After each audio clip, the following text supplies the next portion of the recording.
ये जो press conference हुई और उसने जिस प्रकार का देश में माहौल बनाया, चलो ये तो मैंने आरोप जो लगाए थे और सत्य क्या है कहा, मगर मैं विपक्ष के नेता ने जो प्रेस कॉन्फ्रेंस में कहा कि मतदाता सूची ठीक नहीं है, इसको सुधार करना चाहिए, तो भाई गहन पुनर्निरीक्षण क्या है, एसआईआर क्या है, मतदाता सूची का सुधार करने की प्रक्रिया है और वो कर रहे हैं तो भी विरोध कर रहे हैं, पुरानी मतदाता सूची कर रहे हैं तो भी विरोध कर रहे हैं। भाई मतदाता सूची पुरानी हो या नहीं, आपका हारना तय है, ये मतदाता सूची से नहीं होता। Actually, let us have a debate on my press conference. Yes. Let us go. Yes. Let us have very good idea. Let us have a debate on my press conference. Amit Shah ji, I challenge you. I challenge you to have a debate on the three press conferences. आपकी मुंसफी से संसद नहीं चलेगी। मेरे यहाँ बोलने का क्रम मैं तय करूंगा। इस तरह से नहीं चलेगी संसद। मान्यवर, उनको धैर्य रखना चाहिए। उनको धैर्य रखना चाहिए मेरा जवाब सुनने का।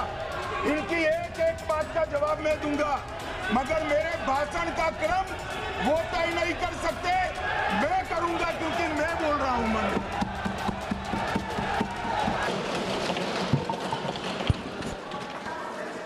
माननीय अध्यक्ष जी, मैं आपके प्रति आभार व्यक्त करना चाहता हूं कि इस महत्वपूर्ण विषय पर आपने मुझे बोलने का मौका दिया। माननीय अध्यक्ष जी, इस विषय पर चर्चा के लिए सत्र की शुरुआत में 2 दिन गतिरोध भी हुआ। इससे एक प्रकार की गैर समझ, गलत धारणा जनता के बीच में पड़ी कि हम लोग ये चर्चा नहीं चाहते। माननीय अध्यक्ष जी, मैं स्पष्ट करना चाहता हूं, संसद ये देश का चर्चा का सबसे बड़ा पंचायत है और हम भाजपा वाले, एनडीए वाले चर्चा से कभी नहीं भागते। कोई भी मुद्दा हो, संसद के नियमों के अनुसार चर्चा के लिए हम तैयार रहते हैं। हमने 2 दिन तक विपक्ष के चर्चा करी कि इसको बाद में किया जाए, 2 सत्र बाद में किया जाए, मगर नहीं माने। हमने हाँ भर दी। मेरा दायित्व है मान्यवर कि हमने क्यों ना बोली थी। ना बोलने के 2 कारण थे। एक कारण था कि चर्चा गहन पुनर्निरीक्षण के नाम पर वो मांगते थे, एसआईआर के नाम पर मांगते थे। मान्यवर, मेरा बहुत स्पष्ट मत है कि एसआईआर पर इस सदन पे चर्चा नहीं हो सकती है, क्योंकि गहन पुनर्निरीक्षण की जिम्मेदारी भारत के चुनाव आयोग की है। भारत का चुनाव आयोग और चुनाव आयुक्त ये सरकार के तहत काम नहीं करते। अगर जब चर्चा होती है और कुछ सवाल खड़े किए जाएंगे तो इसका जवाब कौन देगा? मान्यवर, जब उन्होंने कहा कि हम चुनाव सुधार पर चर्चा करने के लिए तैयार है, हम तुरंत मान गए और आज चुनाव सुधार पर ही चर्चा हुई। मान्यवर, लगभग 63 प्लीज मान्य दादा बीमार हो, मैं समझ रहा हूं, मगर बीमार ज्यादा हो तो घर पे रहा करो, यहां सदन का माहौल मत बिगाड़िए। मान्यवर, 63 सदस्यों ने प्लीज ऐसे माहौल ठीक रहना चाहिए। व्यक्तिगत बात है मेरी और दादा के बीच में, माहौल ठीक रहना चाहिए। मान्यवर, 63 सदस्यों ने पक्ष और विपक्ष से इस चर्चा में हिस्सा लिया है और जो चर्चा का समय हुआ था तय, उससे ज्यादा आपने समय लिया है। इसलिए भी मैं आपका धन्यवाद व्यक्त करना चाहता हूं। मान्यवर, चर्चा तय हुई थी चुनाव सुधारों के लिए, मगर ज्यादातर विपक्ष के सदस्यों ने एसआईआर पर ही चर्चा करी। अब चर्चा इन्होंने जिस तरह से शुरू करी है, जवाब तो मुझे देना पड़ेगा मान्यवर, और मैं मानता हूं उनको सुनना भी चाहिए। मान्यवर, इस एसआईआर पर, गहन पुनर्निरीक्षण पर एक तरफा 4 महीने से झूठ फैलाया और देश की जनता को गुमराह करने का प्रयास किया। और मेरा आग्रह है सदन के पक्ष और विपक्ष के सभी सदस्यों, मैंने एसआईआर की प्रक्रिया का, इससे जुड़े हुए संवैधानिक अनुबंधों का और भूतकाल में जो एसआईआर हुए वो सभी का गहन अभ्यास किया है। मैं आज आपके माध्यम से इस सदन को और सदन के माध्यम से पूरे देश की जनता को जो झूठ विशेषकर कांग्रेस पार्टी द्वारा फैलाया गया है, वो झूठ का मेरे तर्कों के हिसाब से जवाब देना चाहता हूं। आप बेटे बेटे ज्ञान मत दीजिए। मान्यवर, ये देश के संविधान में, मान्यवर, ये देश के संविधान से, संविधान के अनुच्छेदों से चुनाव आयोग की रचना हुई। एक प्रकार से चुनाव आयोग एक संवैधानिक संस्था है। संविधान के अंदर चुनाव आयोग का गठन, उसकी शक्तियां, चुनावी प्रक्रिया, मतदाता की परिभाषा और मतदाता सूची को तैयार करने और उसके सुधारने के लिए की शक्तियां, इसके बारे में स्पष्ट प्रावधान किए गए। और मान्यवर, बड़ी विनम्रता से मैं बताना चाहता हूं कि प्रावधान जब किए गए तब हमारी पार्टी बनी ही नहीं थी। हमारी पार्टी के अलावे जो लोग हैं, इन लोगों ने संविधान सभा में चर्चा कर कर संविधान को बनाया था।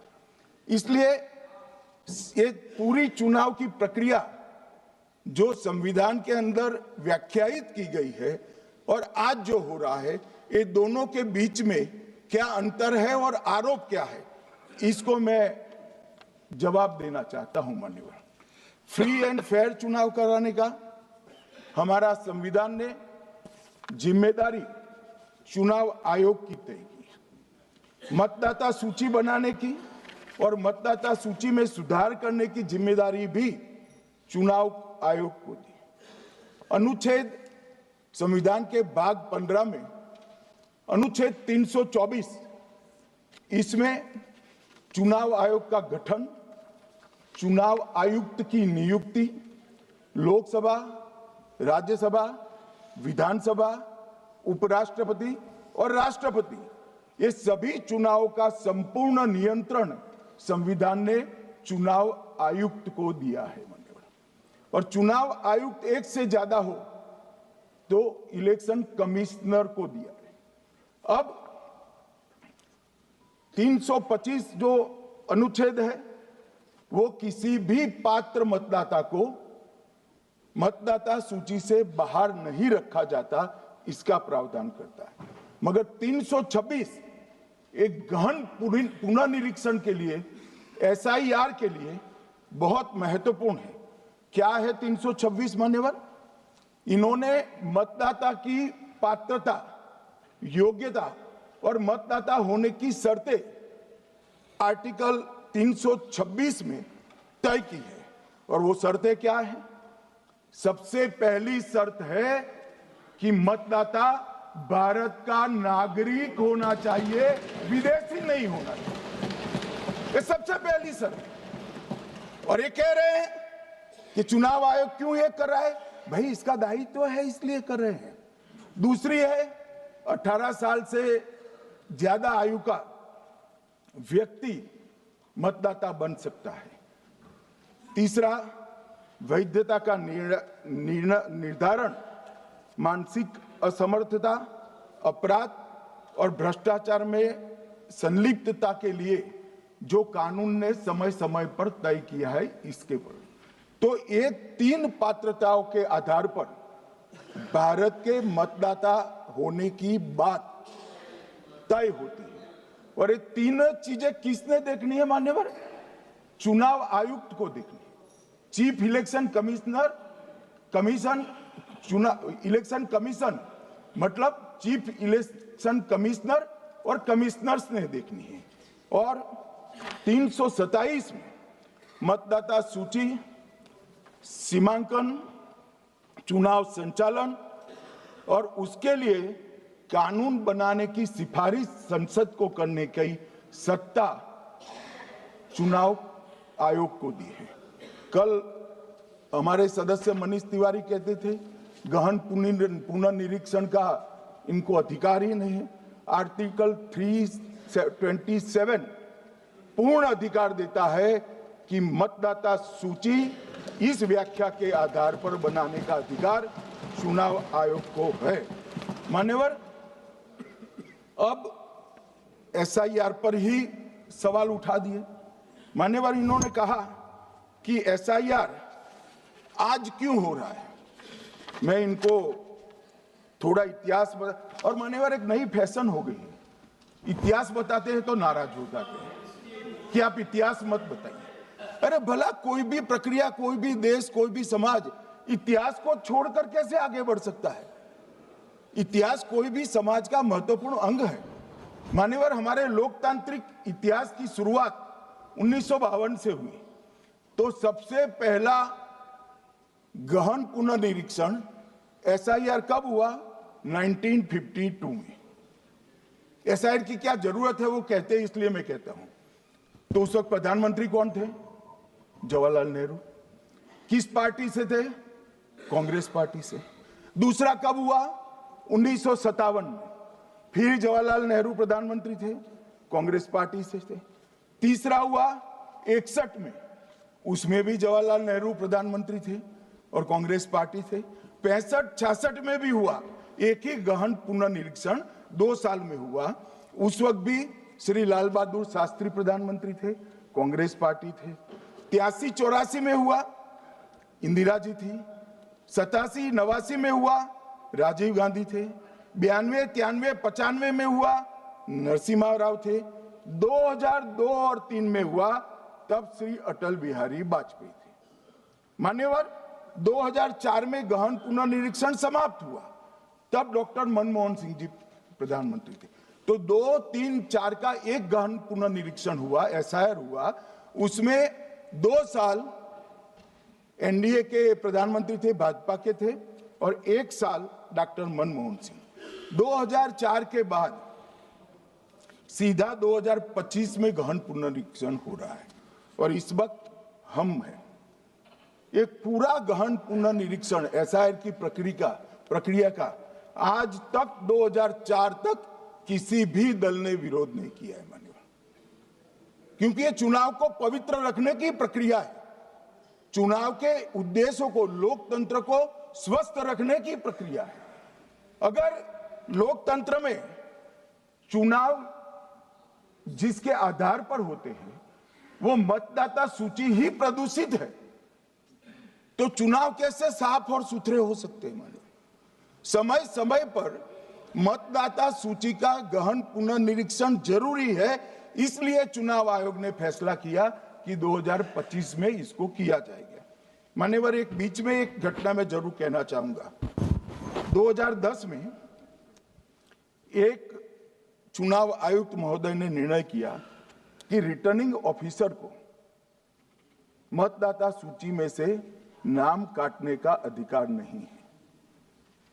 और उसके बाद से किसी की मृत्यु हुई तो भी नाम नहीं कटते थे, कोई एक क्षेत्र से दूसरे क्षेत्र में गया तो भी नाम नहीं कटते थे। एक व्यक्ति का ट्रांसफर हो गया तो कोयम्बटूर से वो शिमले चला गया, भारत सरकार का कर्मचारी है, तो उसका नाम कोयम्बटूर में भी रहता था, शिमला में रहता था। क्योंकि 2010 में, मैं बताता हूं, मैं बख्शूंगा नहीं, आप चिंता मत करो। क्योंकि 2010 में एक व्यवस्था हुई कि किसी का नाम नहीं काट सकते, और उस वक्त भी कांग्रेस पार्टी की सरकार थी। तो एक गहन पुनर्निरीक्षण क्या है माननीय? एक गहन पुनर्निरीक्षण है कि जिनकी मृत्यु हो गई उनके नाम कट जाए, जो 18 साल से बड़े हो गए उनके नाम जोड़ जाए, जो किसी भी प्रकार से 2 जगह मतदाता है उनके नाम कट जाए, और जो विदेशी नागरिक है उनको चुन चुन कर डिलीट किया जाए। ये गहन पुनर्निरीक्षण। और मैं आज इस मंच से आपके माध्यम से इस सदन को और देश की जनता को कहना चाहता हूं, क्या कोई भी देश का लोकतंत्र सुरक्षित रह सकता है जब देश का प्रधानमंत्री और राज्य का मुख्यमंत्री कौन हो वो घुसपैठ ये तय करेंगे? मान्यवर, नहीं रह सकते।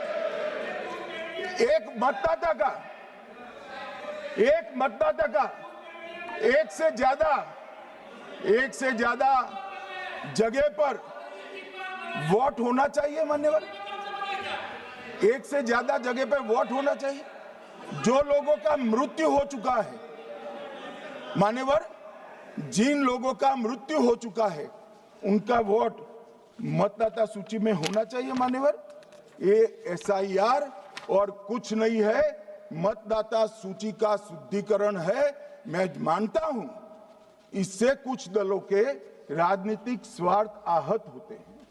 मुझे उन दलों के प्रति एक प्रकार से अनुकंपा भी है, क्योंकि देश के मतदाता तो वोट देते नहीं हैं।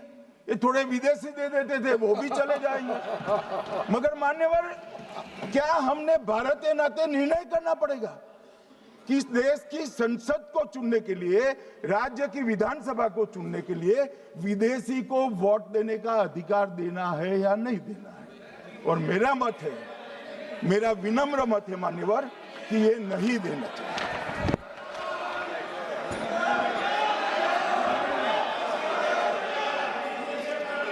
दादा बैठ जाइए प्लीज प्लीज। मान्यवर,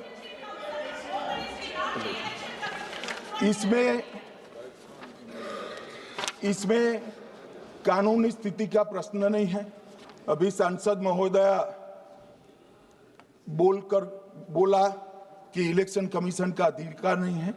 लाल बाबू हुसैन 1995 में एक वाद हुआ मान्यवर, भारत की सर्वोच्च अदालत तक वो वाद पहुंचा। लाल बाबू हुसैन बनाम मतदाता रजिस्ट्रेशन ऑफिसर 1995 में इसका जजमेंट आया, और उसमें अदालत ने स्पष्ट कहा, देश की सर्वोच्च अदालत ने कहा, मैं नहीं कह रहा, जहां मतदाता का नाम दर्ज किया जाना है वहां रिटर्निंग ऑफिसर ये सुनिश्चित कर सकता है कि आवेदक भारत का नागरिक है या नहीं है। ये लोग जो कहते हैं कि इलेक्शन कमीशन कैसे तय करेगा, ये इनकी ड्यूटी है और ये हमारा निर्णय नहीं है, भारत की सर्वोच्च अदालत का निर्णय है, और हम सब भारत की सर्वोच्च अदालत के निर्णय से बंधे हुए हैं। किसी को भी अगर वेरीफाई करना है तो लाल बाबू हुसैन बनाम मतदाता रजिस्ट्रेशन ऑफिसर 1995 का जजमेंट निकालकर मान्यवर दे दे। मान्यवर, विपक्ष के नेता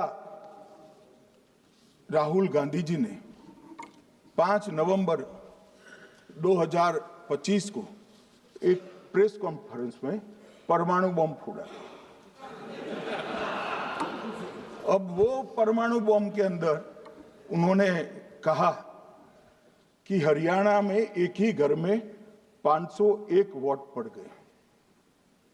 चुनाव आयोग ने इतनी स्पष्टता करी कि हाउस नंबर 265 कोई छोटा मकान नहीं है और 1 एकड़ का पुश्तैनी प्लॉट में अनेक परिवार बस रहे हैं, मगर वहां हर परिवार के घर का नंबर नहीं दिया गया है, इसलिए सब जगह हाउस नंबर 501 दिया गया। और एक परिवार की तो 3 पीढ़ियां साथ में रह सकती है।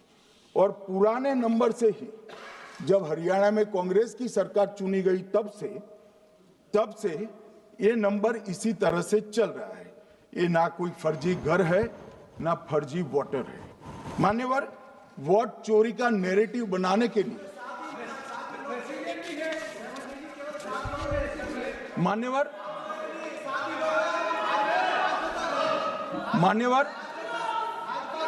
बिहार में भी मेरा भाषण पूरा हो जाने दो।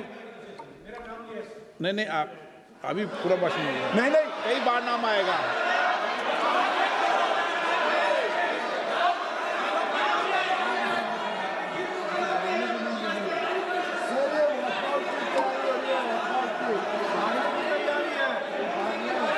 माननीय सदस्य, एक 2 मिनट बैठिए, मैं कुछ बोलना चाहता हूं। 2 मिनट बैठिए, मैं एक मिनट। मान्यवर माननीय सदस्य, 1 मिनट। मान्यवर, मेरा विपक्ष के नेता से एक निवेदन है कि 2 मिनट सुन ले मुझे, बाद में उनको बोलने का मौका दीजिए। मान्यवर 2 मिनट। मान्यवर, मेरा आपसे विनम्र निवेदन है, मैं आधी रात तक बैठने के लिए तैयार हूं, मुझे कोई आपत्ति नहीं। मेरा भाषण समाप्त हो जाए। अरे सुनिए ना भाई, सुनो ना, 2 बड़े बोलते हैं तब बीच में नहीं बोलते। मान्यवर, मेरा भाषण समाप्त हो जाए। प्लीज नहीं। मान्यवर, मेरा भाषण समाप्त हो जाए बाद में, इसमें जितने भी मुद्दे विपक्ष के नेता खड़े करेंगे, मेरी मर्यादा में इसका जरूर जवाब दूंगा, मुझे कोई आपत्ति नहीं। मेरा विनंती इसलिए है मान्यवर,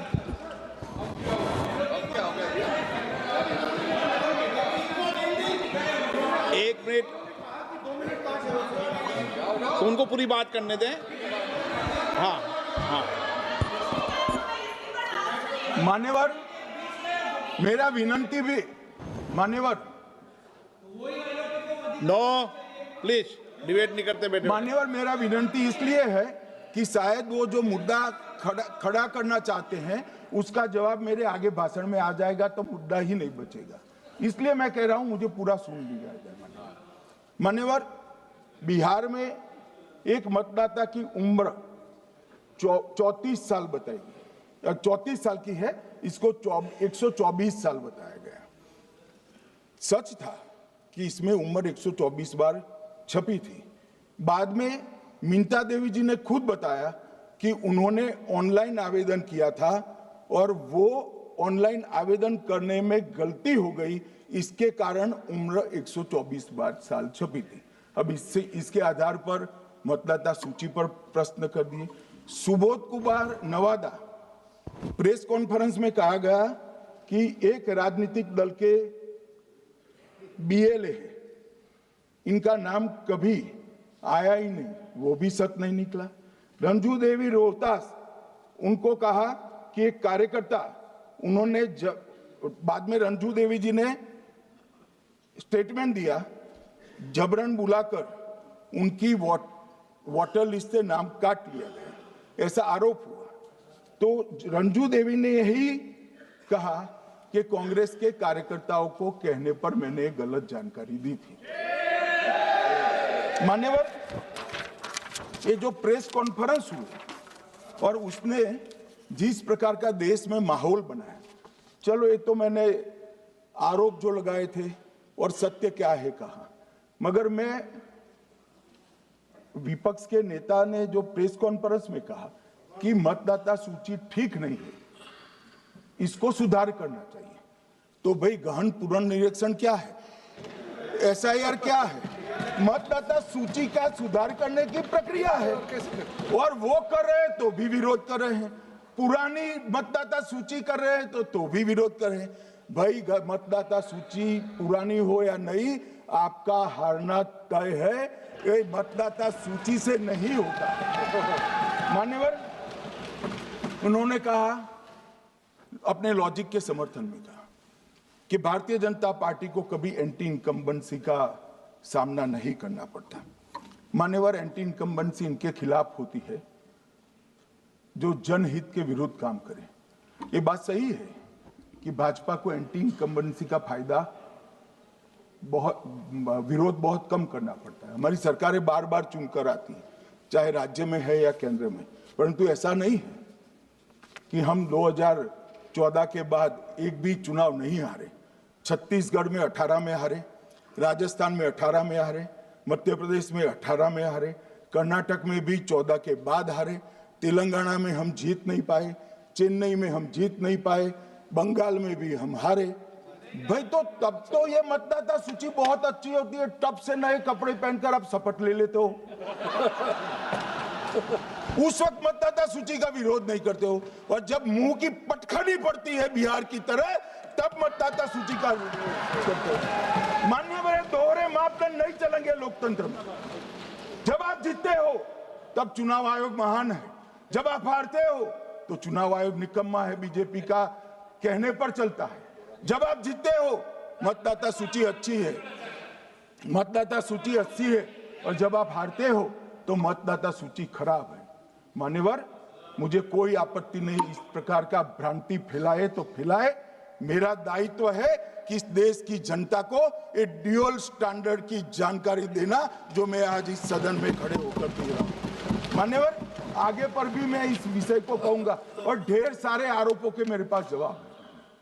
जो 3 प्रेस कॉन्फ्रेंस में, एक सादा प्रेस कॉन्फ्रेंस, एक एटम बम वाला प्रेस कॉन्फ्रेंस, एक परमाणु बम वाला, ये तीनों में क्या हुआ, इसके सारे जवाब मेरे पास है। मान्यवर, अब ये कहते हैं कि 2-2 जगह है, 2-2 जगह मतदाता है। मान्यवर, किन किन लोगों के 2-2 जगह मतदाता, मैं इसमें जिनके नाम 2 जगह रजिस्टर्ड है उसका दोष नहीं निकालता मैं, क्योंकि एक जगह से कोई व्यक्ति दूसरी जगह गई तो 2010 के बाद इसको डिलीट करने का अधिकार आरओ के पास से ले लिया गया। इसके कारण ये विसंगतियां खड़ी हुई है। किसके हैं?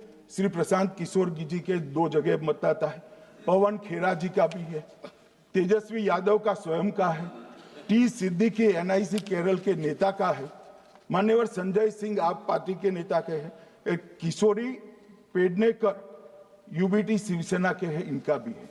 मान्यवर, सामान्य गलतियां हैं, क्योंकि एक नियम आ गया, जिसका जब वोट काटने का जिसका अधिकार है उसको रोक लिया गया, तो आरओ वोट काट नहीं सकता था, इसलिए 2 जगह रह गए। अब वो ही एक गहन पुनर्निरीक्षण से सुधरना है, मगर आप गहन पुनर्निरीक्षण को वोट चोरी कह रहे हो। मान्यवर, वोट चोरी किसको कहते हैं वो मैं बताना चाहता हूं, और हमारे यहाँ कुछ परिवार ऐसे हैं जो पुश्तैनी वोट चोरी करते हैं। अच्छा, बोलिए आप। हाँ, बोले आप, बोले। हाँ, बोले आप, बोले।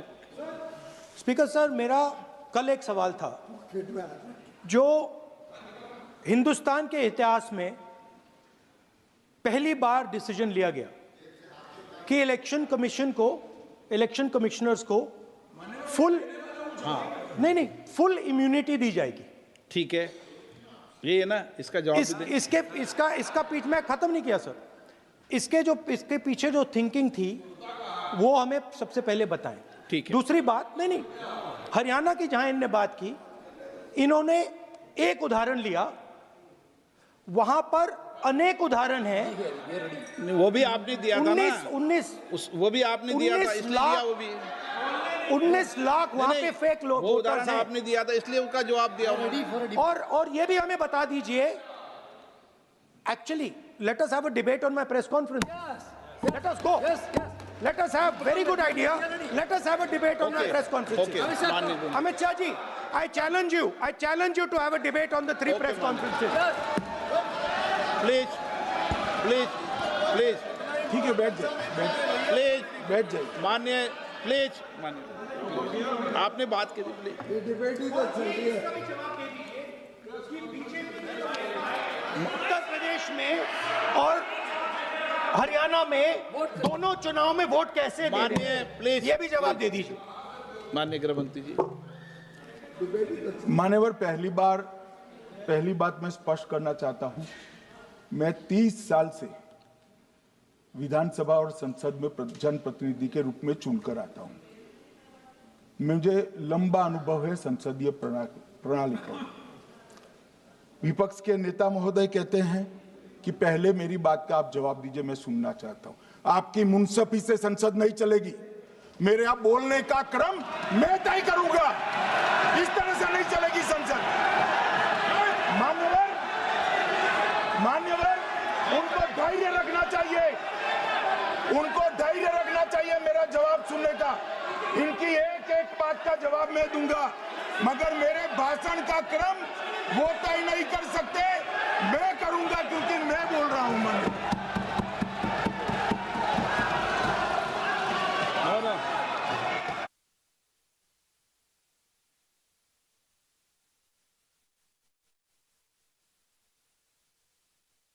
एक मिनट गृह मंत्री जी, एक मिनट गृह मंत्री, क्या गलत बोला उन्होंने? उन्होंने यही बोला, आपने जो बात उठाई है मुझे कब बोलना है मैं तय करूंगा, यही बोला ना। उसमें क्यों उत्तेजित हो रहे हो आप? हाँ, आपके 2-2 मिनट में खड़े होने से थोड़ी जवाब देते रहेंगे। नो, माननीय गृह मंत्री, नहीं होगा। मैं आपको फिर मौका दूंगा, मैं मौका दूंगा आपको।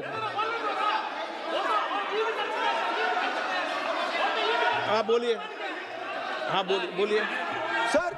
ये बोलिए। आपने अगर अमित शाह जी का रिस्पॉन्स देखा तो ये कंप्लीटली डिफेंसिव रिस्पॉन्स है। ये घबराया हुआ रिस्पॉन्स है, ये डरा हुआ रिस्पॉन्स है। अब सुनिए पूरी बात, प्लीज माननीय। नो, सच्चा रिस्पॉन्स नहीं है। माननीय गृह मंत्री जी, मान्यवर, आपके चेहरे पर बैठो। मान्यवर, आपके चेहरे पर चिंता की लकीरें मैं देख रहा हूं कि मैं क्या बोलूंगा। मैं उनके उकसावे में नहीं आऊंगा, मैं मेरे विषय पर बोलूंगा।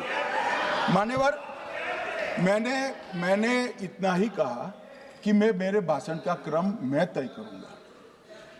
मेरे भाषण का पहले क्या बोलना, बाद में क्या बोलना, मैं तय करूंगा। और मैं मानता हूं कि हर एक वक्ता का ये अधिकार है, उनका भी है, मेरा भी है। कल वो बोल रहे तो हम ऐसा थोड़ी ना बोले आप झूठ क्यों बोल रहे हो।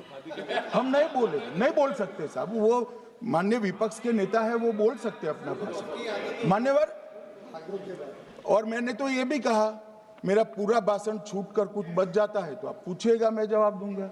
मगर अब धैर्य भी चाहिए और सुनना भी चाहिए, दोनों चीजें करनी पड़ती है। मान्यवर, वोट चोरी का कोहराम बचा। मैं वोट चोरी किसको कहते हैं वो बताना चाहता हूं। वोट चोरी के 3 आयाम हैं। एक तो मतदाता नहीं है, मतलब योग्यता नहीं है, और आप वोटर बन जाते हो तो वोट चोरी माना जाएगा। दूसरा, आप गलत प्रकार से चुनाव जीतते हो तो वोट चोरी माना जाएगा। और तीसरा, जनादेश को डिफाई करते हो, मतलब वोट के विपरीत आप कोई पद प्राप्त कर लेते हो तो भी एक प्रकार से वोट चोरी होता है। अरे सुनो ना, क्यों जल्दबाजी करते हो मानिकम, क्यों? अब मैं 3 वोट चोरी की घटनाएं बताना चाहता हूं। सबसे पहली घटना हुई, आजादी के बाद देश का प्रधानमंत्री तय करना था। तय कौन करना था? तो उस वक्त के जितने प्रांत थे, इसके कांग्रेस के अध्यक्षों ने, उनके एक एक वोट से तय होना था। अब 28 वोट श्री सरदार पटेल को मिले और 2 वोट जवाहरलाल नेहरू जी को मिले।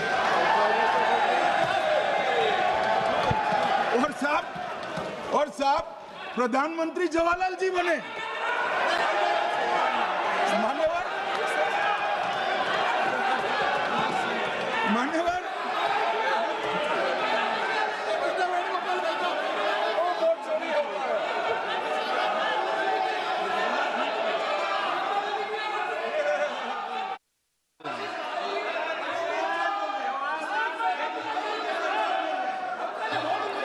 प्लीज माननीय गृह मंत्री जी, प्लीज।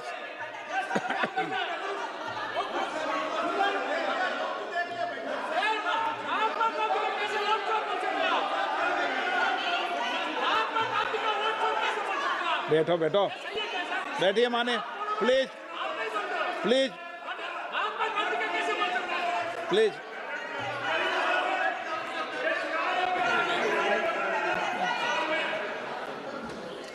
मान्यवर दूसरी प्लीज बैठिए, बैठिए माननीय सदस्य, प्लीज, हर बार नहीं उठते, बैठिए।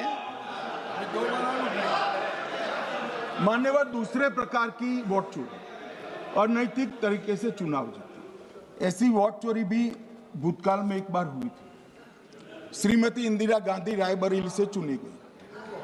इलाहाबाद हाईकोर्ट में श्री राजनारायण पहुंचे कि चुनाव नियमों के अनुसार नहीं हुआ। इलाहाबाद हाईकोर्ट ने ये तय कर दिया कि श्रीमती गांधी ने उचित तरीके से चुनाव नहीं जीता है, हम इसको रद्द कर दें। मान्यवर ये भी वोट चोरी थी, बहुत बड़ी वोट चोरी थी। और उसके बाद में क्या हुआ? उसके बाद में क्या हुआ? उसके बाद में वो वोट चोरी को ढकने के लिए संसद में कानून लाया कि प्रधानमंत्री के खिलाफ कोई केस ही नहीं हो सकता। मैं विपक्ष के नेता को कहना चाहता हूं, इम्यूनिटी की बात आप चुनाव आयोग की पूछ रहे हैं, इसका तो मैं जवाब दूंगा, इसका मैं जवाब दूंगा इम्यूनिटी का। मगर ये इम्यूनिटी जो श्रीमती गांधी ने दी थी, इसके लिए आपका क्या कहना है? आपका क्या जवाब है? और उन्होंने तो स्वयं के लिए ले ली। उनका आरोप है। प्लीज, ऐसे नहीं चलता मान्यवर। आप जब बोले, जब 5-5 मिनट उठेंगे क्या? ये मान्यवर उनका आरोप है। आप भी बोले, आप भी बोले, आप भी बोले। नौ गलत, एक मिनट में सदस्य नहीं उठेगा ना। मान्यवर उनका आरोप है कि सरकार ने बनाया तो लोकतंत्र ने बनाया, तो जो समय का केस था वो बताया है, आगे का तो बताया। मोदी जी को भी सब लोगों ने प्रधानमंत्री बनाया है भाई, आपकी कृपा से नहीं बने हैं।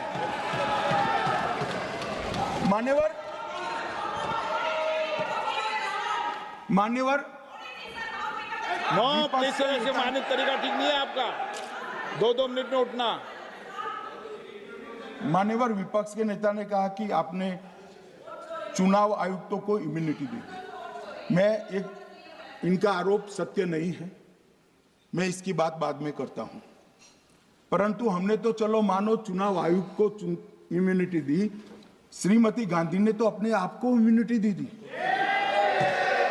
और फिर जब ये संवैधानिक सुधार के वायरस चैलेंज हुए, तो वो केस जीतने के लिए 2, 3 और 4 नंबर के सर्वोच्च न्यायालय के जज को बाईपास कर चौथे नंबर के जज को चीफ जस्टिस बनाया और वहां केस भी जीत लिया। और मान्यवर ये तो इतिहास है, कौन जुटला सकता है?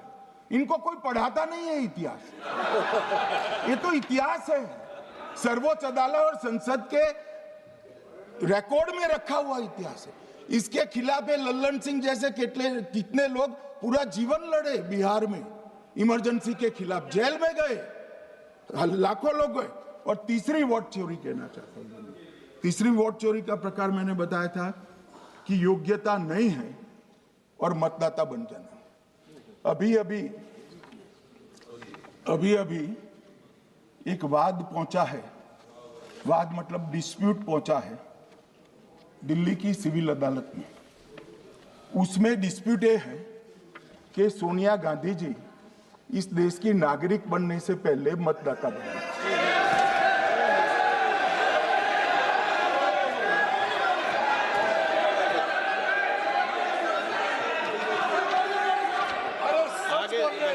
आगे सुनो, बोल क्या रहे, पूरी बात तो सुनो।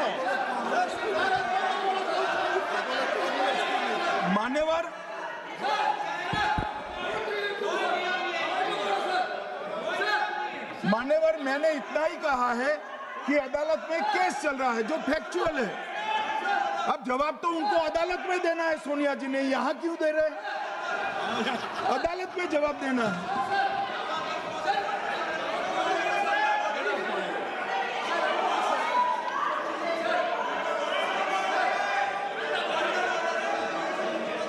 बीच के भाषण में पॉइंट ऑफ ऑर्डर नहीं होता।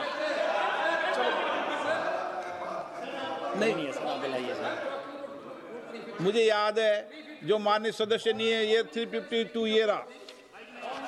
352 टेबल पे रहता है, मुझे जवानी याद है 352। Home Minister is speaking about an issue which is pending in the court. Actually, what happens is, Rosavini Court, some idiot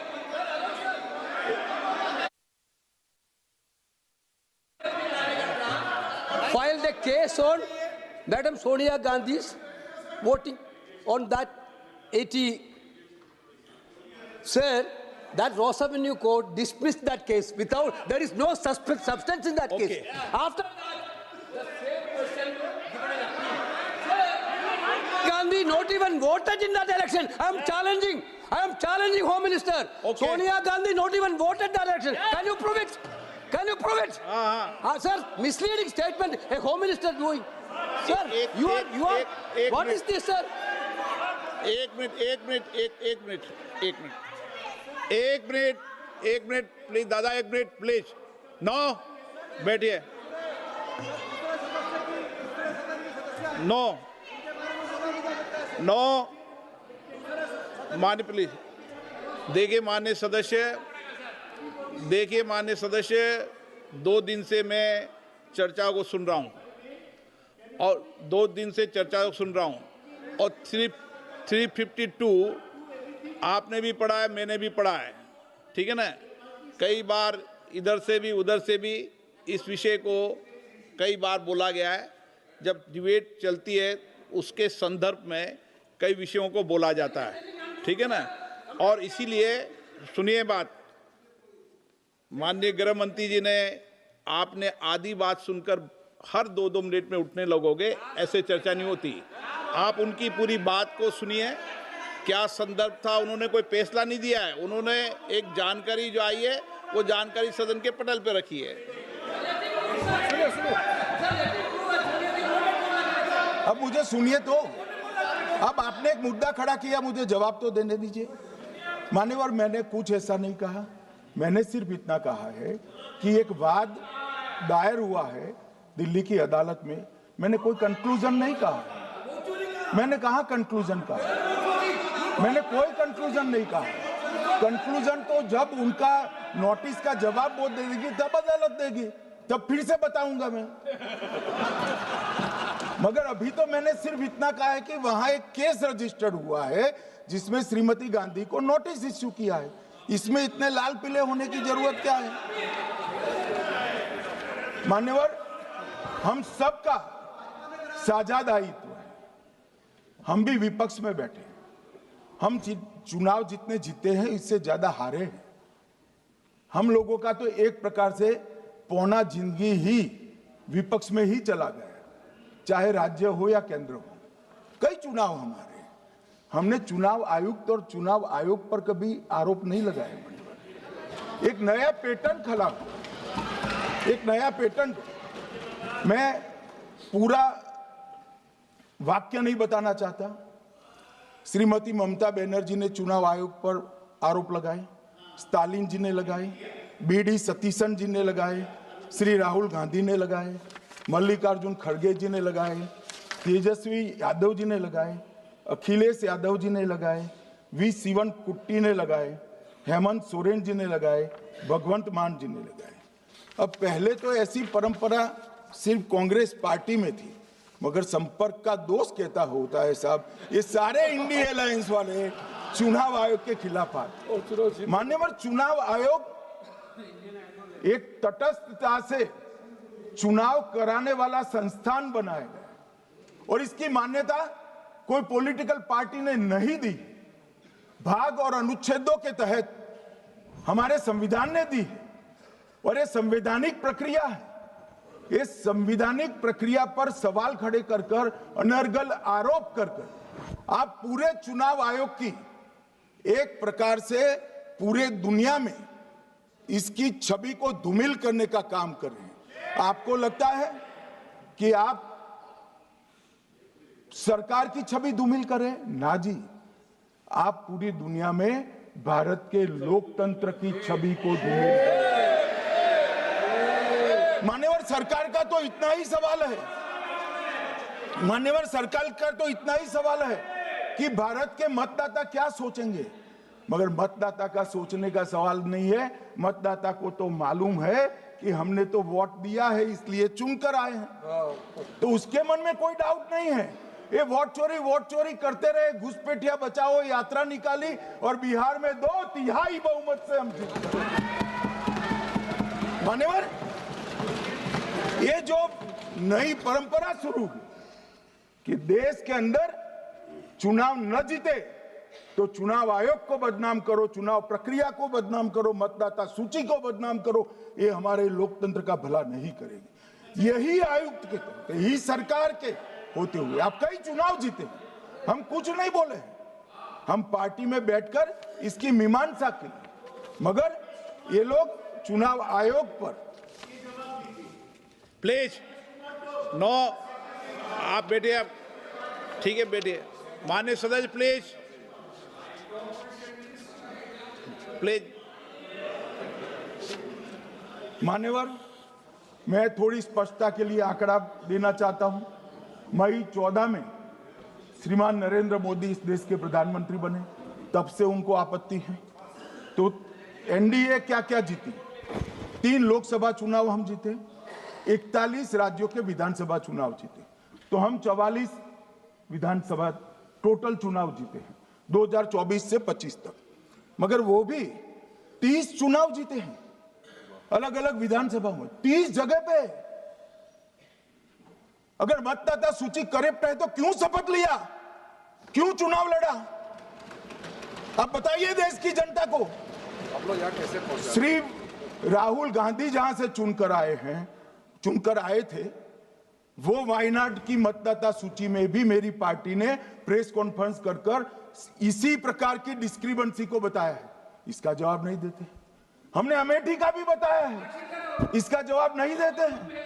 मान्यवर, ये चुनाव की मतदाता सूची में जो थोड़ी बहुत गलतियां हैं, उसको वो लोग मुद्दा बनाते हैं चुनाव हारने का। चुनाव हारने का कारण है नहीं, मैं अंत में बताऊंगा क्यों हारते हो चुनाव, मैं बताऊंगा मान्यवर अंत। परंतु फिर भी चलो मान ले कि मतदाता सूची ठीक नहीं है, तो गहन पुनर्निरीक्षण का मतलब ही ये है कि मतदाता सूची को सुधारने की प्रक्रिया। अब इसमें आपके बीएलए सहयोग नहीं करते हैं, आप उसका बहिष्कार का ऐलान करते हो, आपकी राज्य सरकारें जहां है वो मदद कम करती है, तो कैसे मतदाता सूची का शुद्धिकरण होगा? जो आपकी डिमांड है वो ही चुनाव आयोग कर रहा है। आपकी डिमांड है कि मतदाता सूची ठीक हो, वो चुनाव आयोग कर रहा है। मगर हुआ क्या है मान्यवर मालूम है?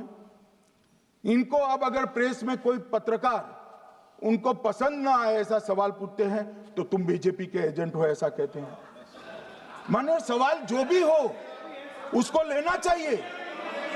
मान्यवर, पत्रकार कभी बीजेपी का एजेंट नहीं होता है, मगर आप अगर ऐसा मानते हो कि लोकतंत्र में आपको पसंद आए ऐसे ही सवाल पत्रकार पूछे तो ये नहीं हो सकता। इमरजेंसी नहीं है भाई, इमरजेंसी नहीं है। मान्यवर, एक प्रेस में कोई सवाल पूछता है तो कहते हैं बीजेपी के एजेंट हो, केस हारते हैं तो जज पर आरोप कर देते हैं, चुनाव हारते हैं तो ईवीएम पर आरोप करते हैं, ईवीएम की दलील अब गले नहीं उतरती तो वोट चोरी का मुद्दा लेकर आए, वोट चोरी का मुद्दा लेकर पूरा बिहार में यात्रा निकाली, फिर भी हार गए। अब हारने का कारण आपका नेतृत्व है, ये हारने का कारण ईवीएम और मतदाता सूची नहीं। और अगर ये मानते हैं मान्यवर, अगर ये मानते हैं कि इनको कोई पूछने वाला नहीं है, भगवान करे मैं गलत पड़ जाऊं, कांग्रेस के कार्यकर्ता इनका हिसाब मांगेंगे। एक दिन कांग्रेस के कार्यकर्ता इनका हिसाब मांगेंगे कि इतने चुनाव कैसे हार गए। मान्यवर, कोई जज आजादी के इतने साल में नहीं हुआ है मान्यवर कि कोई जज एक जजमेंट दे तो जज के खिलाफ इंपीचमेंट लेकर आते हैं। अपनी वोट बैंक को एड्रेस करने के लिए इंपीचमेंट लेकर आते हैं मान्यवर। और ये सारे ने तो साइन कर दिया, साथ ही साथ उद्धव जी ने भी साइन कर दिया। उद्धव जी, जजमेंट क्या है? एक पहाड़ी पर मान्यता है कि यहाँ सबसे ऊपर दिया जलाया जाए। मान्यवर, एक वोट बैंक को संभालने के लिए एक हाईकोर्ट के जज के सामने इम्पीचमेंट लेकर आए हैं। देश की जनता उनको मदद नहीं करे।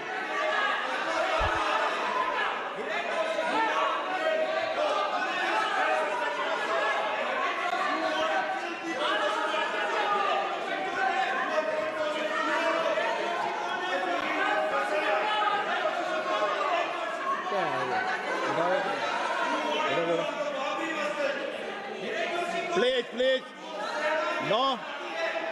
माननीय गृह मंत्री जी।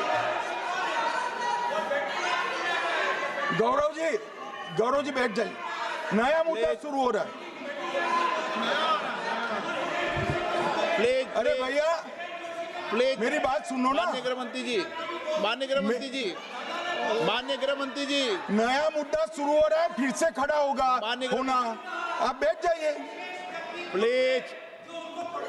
नो नो, ये तरीका no no. Manickam ji please बैठिए। नो, ये तरीका ठीक नहीं है। प्लीज बैठे बैठे बैठे। हर आपको ज्यादा समस्या है क्या हर 2 मिनट में खड़े होने की? हर 2 मिनट में खड़े होने की समस्या है क्या आप लोगों को? बैठिए, ऐसे नहीं चलेगा। मान्यवर, 2014 के बाद अरे दादा ये भी बैठ गए, अब बैठ जाओ। मान्यवर, 2014 के बाद हारने की परंपरा शुरू हुई। हारने की परंपरा शुरू होने के बाद हाँ जीते ही है, मगर हारने की भी परंपरा हुई है। मान्यवर, हारने की परंपरा शुरू करने के बाद इन्होंने सबसे पहले ईवीएम को निशाना बनाया। आज मैं आपके माध्यम से सदन को और सदन के माध्यम से देश की जनता को बताना चाहता हूं, ईवीएम कौन लेकर आया इस देश में? मान्यवर, कौन लेकर आया? 15 मार्च 1989 को जब राजीव गांधी इस देश के प्रधानमंत्री थे, तब ईवीएम लाने का कानूनी बदलाव किया गया था। अब राजीव गांधी के ईवीएम के कानून का भी विरोध कर रहे हैं। मान्यवर, इसके बाद में अरे सुनो ना क्या प्रक्रिया हुई। इसके बाद में ईवीएम के खिलाफ किसी ने याचिका करी। इस देश की सर्वोच्च न्यायालय के 5 जजों ने बैठकर ईवीएम के कानूनी बदलाव को 2002 में उचित ठहराया। मान्यवर, राजीव गांधी को भी नहीं मानते, सर्वोच्च अदालत को भी नहीं मानते हैं। फिर 98 में मध्य प्रदेश, राजस्थान और दिल्ली, इसमें सिर्फ 16 विधानसभाओं में इसका ट्रायल लिया गया। कितना केयरफुल है ये भी बताता हूं। हुडा बैठो, ये भी कितना केयरफुली चुनाव आयोग आगे बढ़ा है। मध्य प्रदेश, राजस्थान और दिल्ली, ये राज्यों की सिर्फ 16 विधानसभा में इसका ट्रायल लिया गया। हर प्रकार से चेक कर ईवीएम का उपयोग सबसे पहली बार पूरे देश में 2004 में हुआ। 2004 का महत्व है माननीय। सबसे पहले 2004 में हुआ। पूरे लोकसभा चुनाव हमारे समय में ईवीएम का उपयोग हुआ। लाए राजीव गांधी, वहां से लेकर 2004 तक। और 2004 के चुनाव में कौन जीता भाई? वो जीत गए। उस वक्त ईवीएम की चर्चा बंद। 2009 का चुनाव हुआ, पूरा ईवीएम से हुआ, ये जीत गए, चुप्पी साध ली। 2014 में सब हम जीते तो कौ चालू कर दी। वो सरकार में थे। मान्यवर, ये क्या है?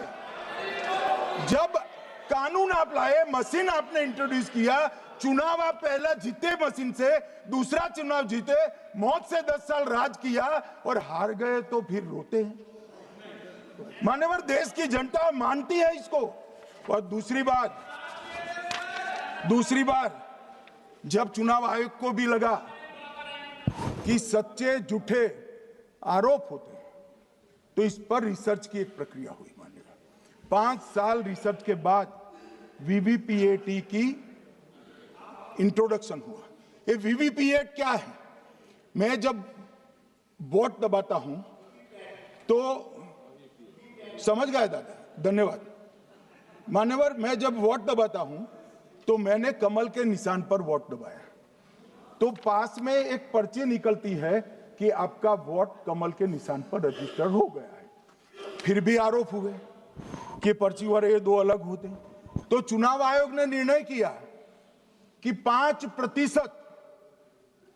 5% ईवीएम और वीवीपैट के परिणाम कंपेयर होंगे। तो मशीन खुला, इसमें 396 वोट मिले, तो वीवीपैट में कितने वोट मिले, तो 396 है या नहीं है, ये 5% मशीनों में मिलता है। मान्यवर, मैं आंकड़े लेकर आया हूं चुनाव आयोग को पूछकर आज कि कितने वीवीपैट और मशीन का मिलान नहीं हुआ। आज तक 16,000 मशीन और वीवीपैट का मिलान हुआ है, एक भी वोट का बदलाव नहीं। और ये जब मतगणना होती है तब उनके पोलिंग एजेंट बैठते हैं मान्यवर, परिणाम पर वो साइन करते हैं, दोनों प्रकार के, मशीन के और वीवीपीएटी के परिणाम पर भी साइन करते हैं मान्यवर। और ये इस पर आरोप लगा रहे हैं मान्यवर। अब ये कह रहे हैं कि उस वक्त वाईफाई नहीं थी। सबसे पहली बात, 2004 में वाईफाई आ चुकी थी, मगर फिर भी चलो मान लो, आरोप लगाते गए। ईसीआई ने 2009 में एक छेड़छाड़ के आरोप पर भाग लेने के लिए 10 राज्यों में 100 ईवीएम लगाई गई। सब लोगों ने प्रयास किया, 2009 में कोई छेड़छाड़ नहीं कर पाया। फिर भी आरोप लगाए तो 2017 में इलेक्शन कमीशन ने जून 2017 में 3 दिन तक ईवीएम इलेक्शन कमीशन की ऑफिस में रखे कि कोई भी पार्टी आकर, कोई भी टेक्नोक्रेट आकर, कोई भी साइंटिस्ट आकर ईवीएम को हैक कर बता दे। ये तो गए ही नहीं,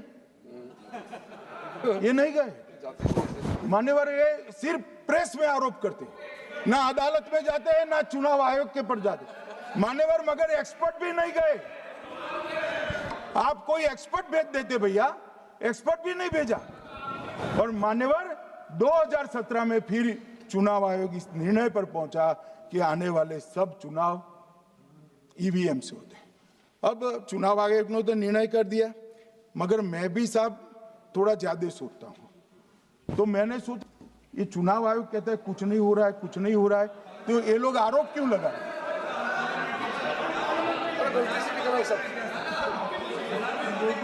मान्यवर, मेरे शब्द कोई ऐसे हो तो काट दीजिए। काट दिया। राहुल जी, मान्यवर, मैंने सोचा कि भाई कुछ गलती नहीं है, मान्यवर कोई गलती नहीं है, तो ये लोग विरोध क्यों कर रहे हैं? फिर मुझे याद आया कि मान्यवर जब इनके जमाने में चुनाव होते थे, बिहार और यूपी में सरकारें बनाती होती थी, पूरे के पूरे वोट के बक्से हाईजैक कर लिए जाते। ईवीएम आने से ये बंद हो गया, ईवीएम आने से बंद हो गया। और मान्यवर चुनाव की चोरी बंद हुई है, इसलिए पेट में दर्द हो रहा है।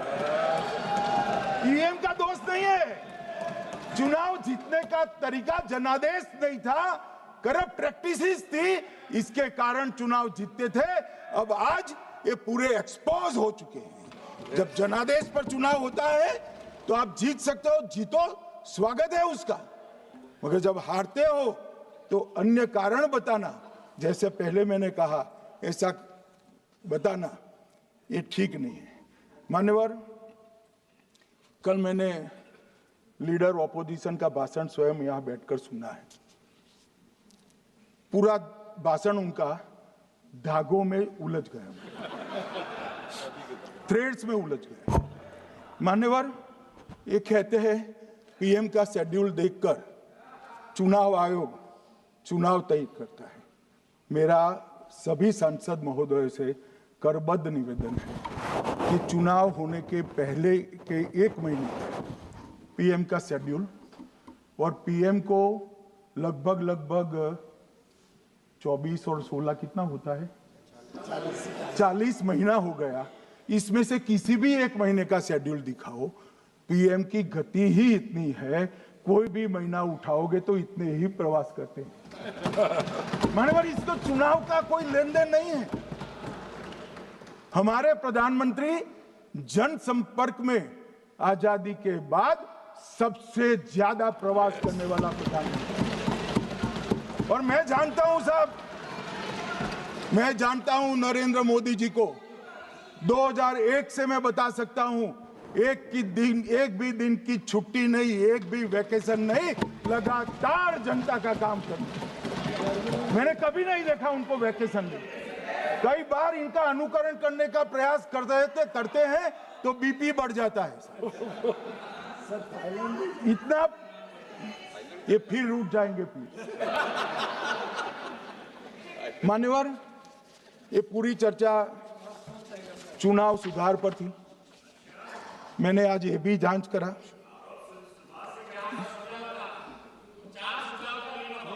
सुनो ना, जरा धैर्य रखो भाई। मान्यवर,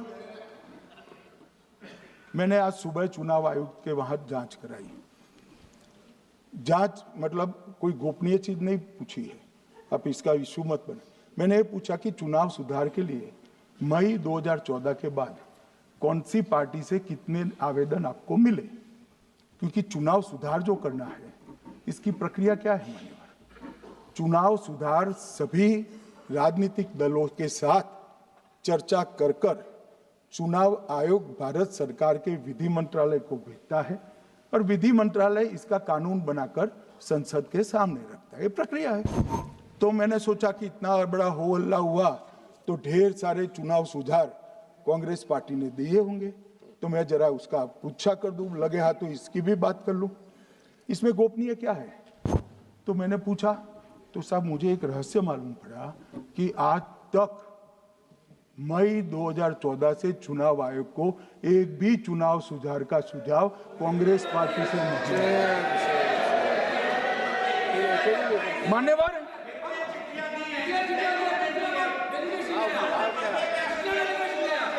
बैठे मैं बताता हूं। मान्यवर, मैं जवाब पूछोगे क्या?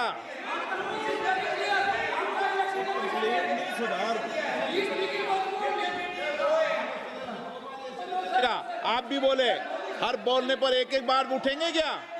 हर चीज का जवाब पूछेंगे क्या आप? नो, ये तरीका ठीक नहीं है। नो, ये तरीका ठीक नहीं है। नो माननीय सदस्य, प्लीज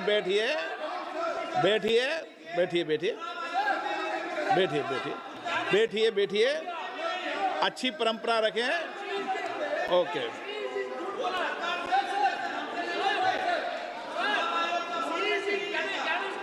नो प्लीज, हर 2 मिनट नहीं उठते। अच्छी है। नो, ऐसी नो, प्लीज बैठिए आप। प्लीज बैठिए।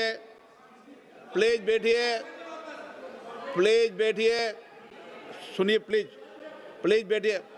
माननीय सदस्यगण, ये कभी परंपरा नहीं रही कि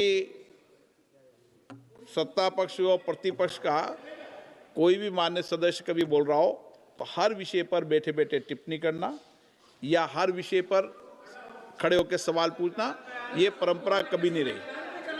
आपने भी भाषण दिया आज, आपको कोई ने बीच में उठ के पूछा कोई ने? माननीय गृह मंत्री, अच्छी परंपराएं लागू करो, अच्छी तरह चलाएं सदन। मैं मेरे स्टेटमेंट पर कायम हूं। नरेंद्र मोदी सरकार बनने के बाद आज तक कांग्रेस पार्टी ने चुनाव आयोग को एक भी चुनाव सुधार का प्रपोजल नहीं दिया। मान्यवर, ये कई बार मिलने गए हैं, मैंने उनका प्रेस कॉन्फ्रेंस भी देखा है।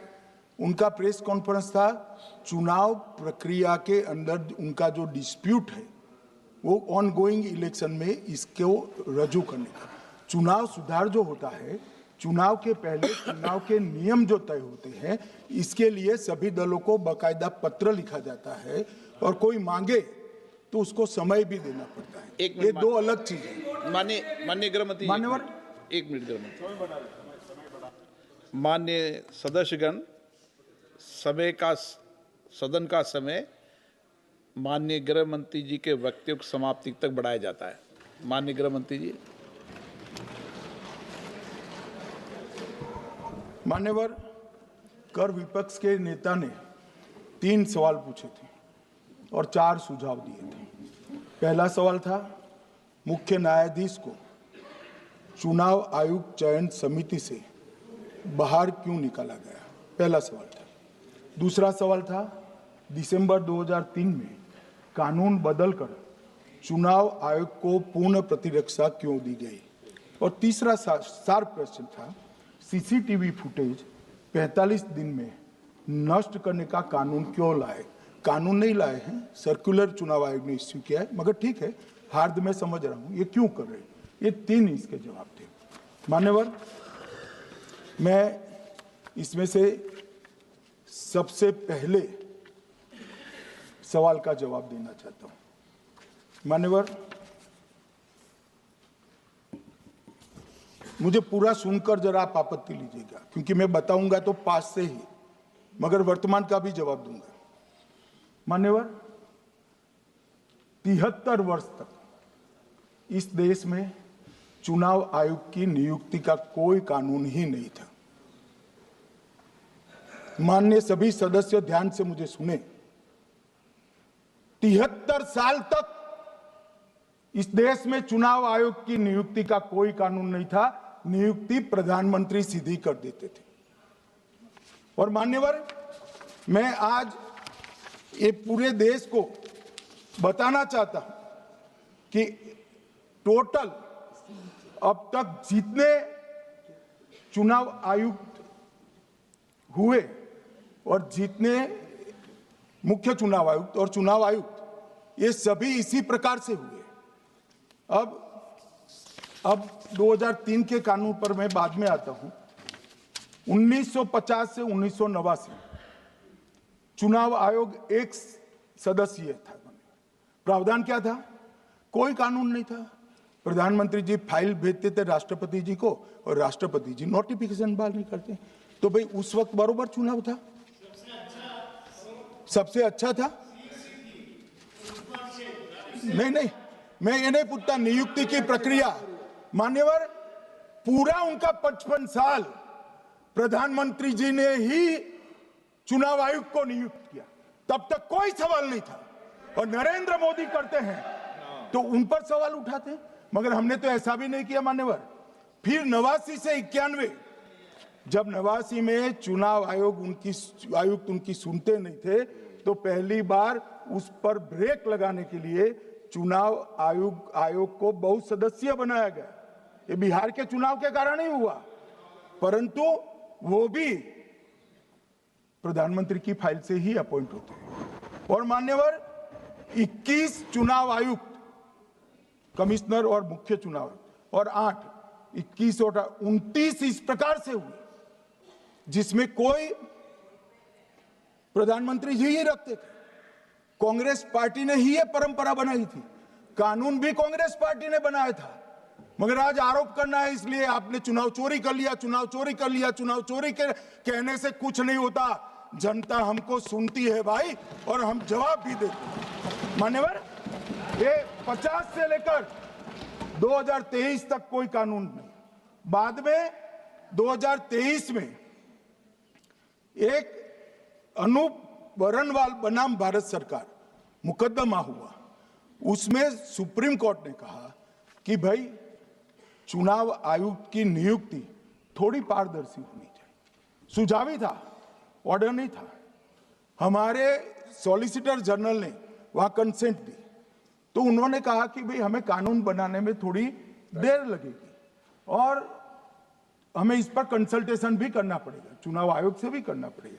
तो उन्होंने कहा ठीक है, अगर आप सहमत हैं, मैं जजमेंट और आर्गुमेंट पढ़कर अगर आप सहमत हैं तो जब तक कानून नहीं बनता चीफ जस्टिस ऑफ इंडिया की अध्यक्षता में एक कमेटी बने और प्रधानमंत्री और विपक्ष के नेता इसके मेंबर। हमें कोई आपत्ति नहीं थी, हमने हाँ बोला सर, और विपक्ष के नेता भी थे, प्रधानमंत्री थे और सीजे। 2023 में कानून बन गया। कानून क्या बना? विपक्ष के नेता, प्रधानमंत्री तय करेंगे, वो एक मंत्री और स्वयं प्रधानमंत्री, ये 3 लोग बैठकर चर्चा कर कर मेरिट्स में चुनाव आयुक्त और मुख्य चुनाव आयुक्त की नियुक्ति करेंगे। मान्यवर, हमारे टाइम में तो और पारदर्शी, ये कह रहे हैं हमारा तो 33% ही हिस्सा है। भाई 33% तो है ना, हमारा तो हिस्सा ही नहीं था। और मान्यवर, मैं रिकॉर्ड से बताता हूं, 2012 में सीयूसी की नियुक्ति होनी थी। अडवाणी जी ने सुझाव दिया लिखकर कि एक प्रणाली बना जाए, नहीं बनाया और BS संपत जी को सीधा चुनाव आयुक्त बना दिया। उसके बाद में भी एक व्यक्ति कैसे है इसकी चर्चा। नवीन चावला, जिसको आपातकाल की भूमिका पर शाह आयोग ने कहा था ये निष्पक्ष नहीं है, उनको मुख्य चुनाव आयुक्त बना दिया। जबकि मुख्य चुनाव आयुक्त गोपाल स्वामी ने इनके खिलाफ पक्षपात के सबूत भी भेजे, खारिज कर दिया। मान्यवर, सुने नहीं। हमारे समय में ऐसा कभी नहीं हुआ है। हमारे समय पर विरोध होता है, मगर पक्षपात के सबूत किसने नहीं दिए हैं। और भाई, जहां तक 66% और 33% का सवाल है, आप कह रहे हो कि वहां 2 लोग होते हैं और आप 1 होते हैं, ये तो हम तय नहीं करते हैं। 140 करोड़ की जनता तय करती है कौन 66 होगा और कौन 33। यहाँ कौन बैठेगा वो तो 140 करोड़ लोग तय करते हैं। वो आपके लिए तय करोगे तो आप 66 हो जाओगे, मगर आप तो 100 रख कर गए थे, हमने उसको 33 दे दिया। मान्यवर, ये क्या सवाल उठाते? और वो समझते हैं कि मैं बोलता हूं तो बस ये ब्रह्म वाक्य होगा। ऐसे नहीं होता है मान्यवर, हर चीज के तर्क होते हैं। इनका जो भाषण तैयार करते हैं वो भी ठीक से नहीं करते, रिसर्च नहीं करते। मान्यवर, इन्होंने सीसीटीवी फुटेज 45 दिन में इलेक्शन कमीशन ने नष्ट करने का निर्णय किया, इस पर आपत्ति उठाई। मान्यवर, जन प्रतिनिधित्व अधिनियम 1951 की धारा 81 में एक प्रावधान है। प्रावधान क्या है? उम्मीदवार चुने जाने के बाद 45 दिन में चुनाव याचिका दायर कर सकते हैं। 45 दिन के बाद इसको कोई चुनौती नहीं दे सकता। ये नियम 1991 में बना, तब उस वक्त सीसीटीवी फुटेज नहीं था। सीसीटीवी फुटेज बाद में चुनाव आयोग ने एक सर्कुलर से रूल्स में बदलाव कर ऐड किया। अब किया क्या है चुनाव आयोग ने?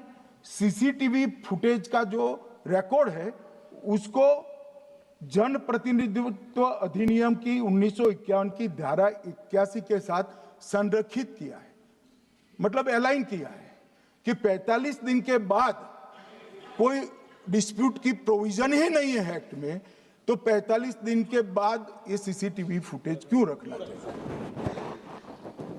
अब इतनी सादी समझ नहीं है सब। मैं क्या कर सकता हूं? सब समझ के कोई इंजेक्शन नहीं होते जो भ्रम से दे दिया। मान्यवर, ये धारा 81 1951 से है, मगर पहले पर्चियों से होते थे तो पर्ची के लिए थी। अब सीसीटीवी फुटेज का कैमरा आ गया तो सीसीटीवी फुटेज ऐड कर दिया।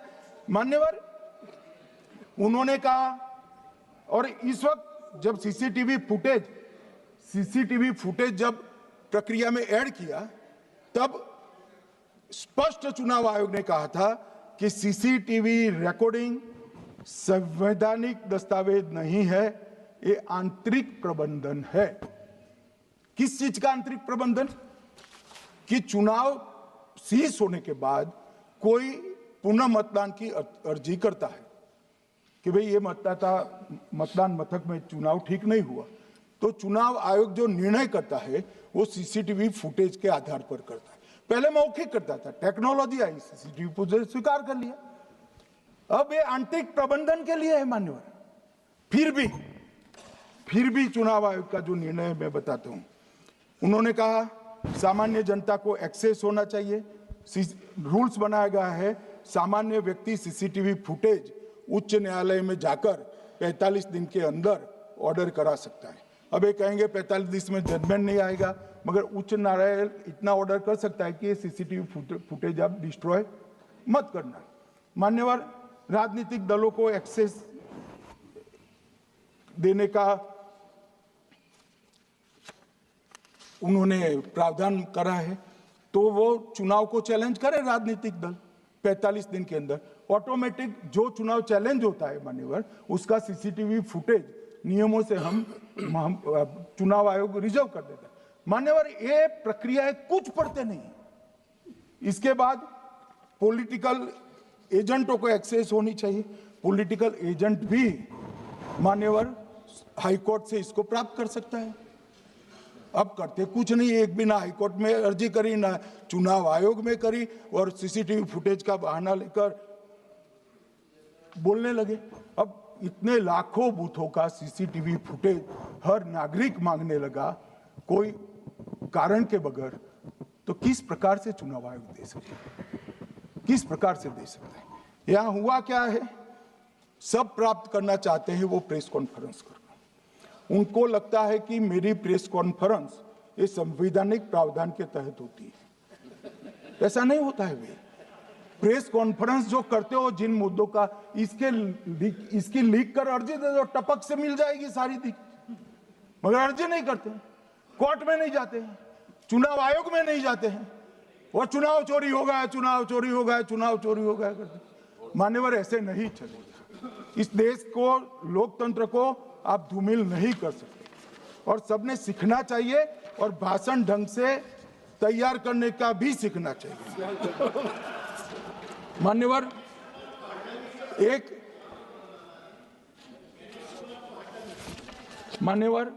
एक उन्होंने कहा सीईसी को 2003 में कानून बनाकर इम्यूनिटी दी है।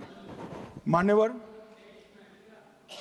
Representation of the people act 1950 में ही ईसीआई के अधिकारियों को जो इम्यूनिटी प्राप्त है उससे जरा भी बढ़ोतरी नहीं करी। हमने सिर्फ रिप्रेजेंटेशन ऑफ 1951 के एक्ट को पुनरावृत्ति की है। मान्यवर, आरपीए एक्ट की धारा 32 और आरपीए एक्ट 51 के सुधार की धारा 146C कहती है कि चुनाव आयोग के कोई भी अधिकारी, जिसमें इलेक्शन कमिश्नर आ जाते हैं, इस पर कोई मुकदमा चुनाव प्रक्रिया के लिए नहीं चल सकता। ये प्रावधान है मान्यवर, और वो प्रावधान को 23 के कानून में इसको भी हमने संरेखित किया है मान्यवर। इतने सारे वकीलों को राज्यसभा दे रखी है, भगवान जाने क्या करते हैं सर, अपने नेता को ब्रीफ भी नहीं करते। मान्यवर, ये वाक्य आप निकाल सकते हैं, ये वाक्य निकाल सकते हैं। मान्यवर, अच्छा सुझाव दिया आपको।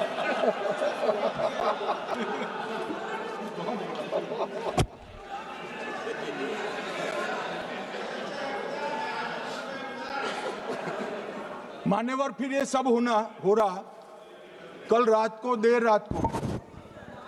देर रात को मान्यवर मैं मेरा भाषण तैयार कर लूं, तो मैंने अपने आप को पूछा कि ये सब इतना स्पष्ट है तो ये मुद्दा क्यों उठा रहे। मेरी समझ में अगर इतना पढ़कर आता है तो उन्होंने भी तो पढ़ा होगा। ये मुद्दा क्यों उठा रहे? मूल मुद्दा है अवैध घुसपैठियों को मतदाता सूची में रखने। इन लोगों ने मान्यवर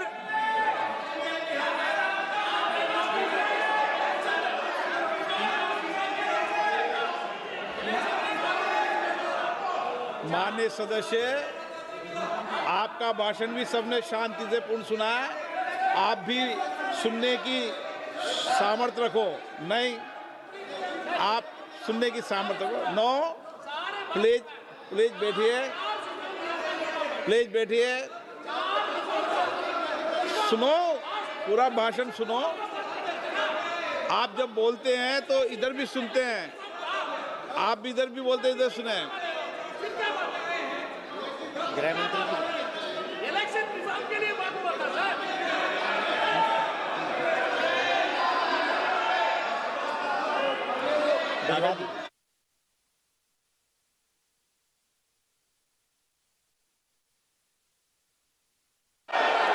माननीय सदस्य, आप जब बोलते हैं तो इधर भी सुनते हैं, पूरे सुनने की क्षमता रखो।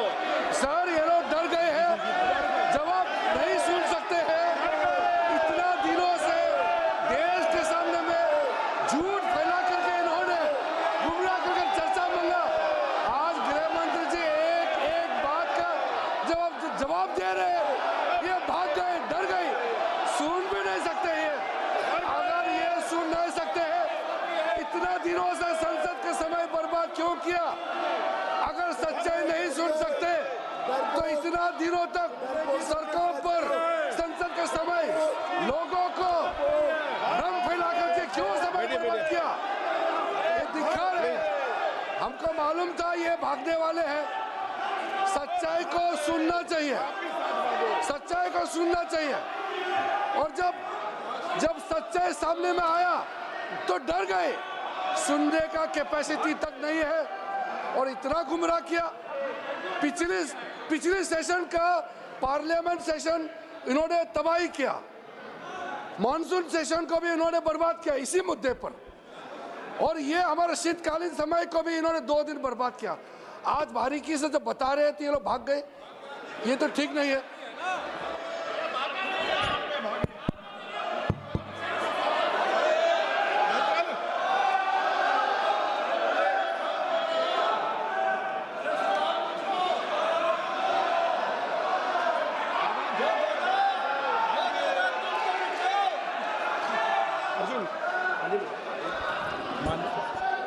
मान्यवर, ये 200 बार भी बहसकार करेंगे, एक भी अवैध घुसपैठियों को इस देश में हम वोट नहीं देंगे।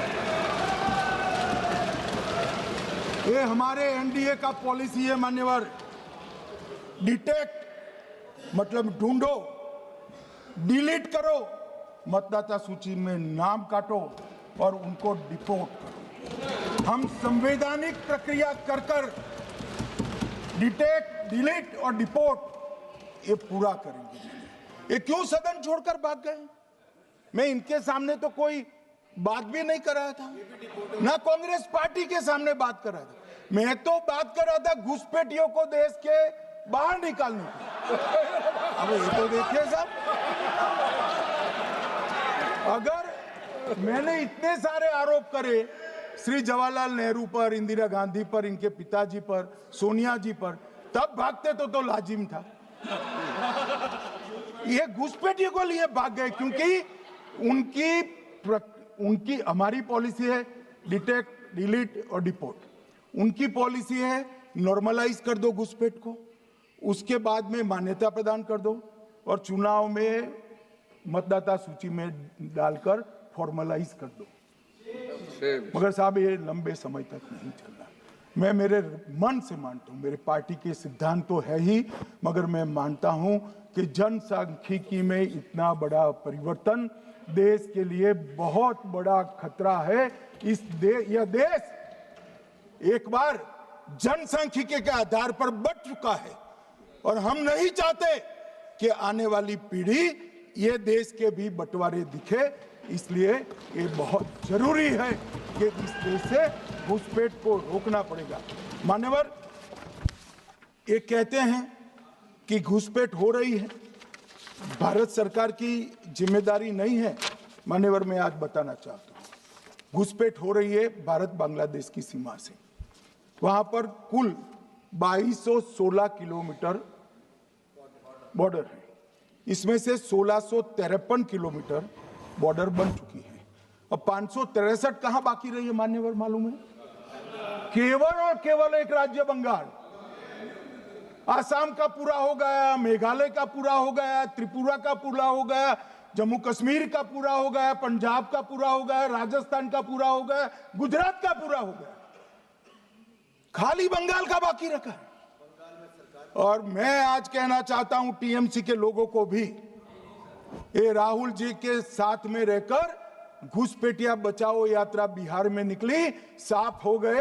आप भी घुसपैठियों को बचाओगे तो वहां भारतीय जनता पार्टी का विजय तय। मान्यवर, ये कहते हैं कि घुसपैठ क्यों हो रही, आप बॉर्डर नहीं बनाने देते, फेंसिंग नहीं करने दोगे, घुसपैठ नहीं होगी। फिर भी चलो, मैं पूछना चाहता हूं कि घुसपैठ होकर सबसे पहले घुसपैठिया कहां आता है?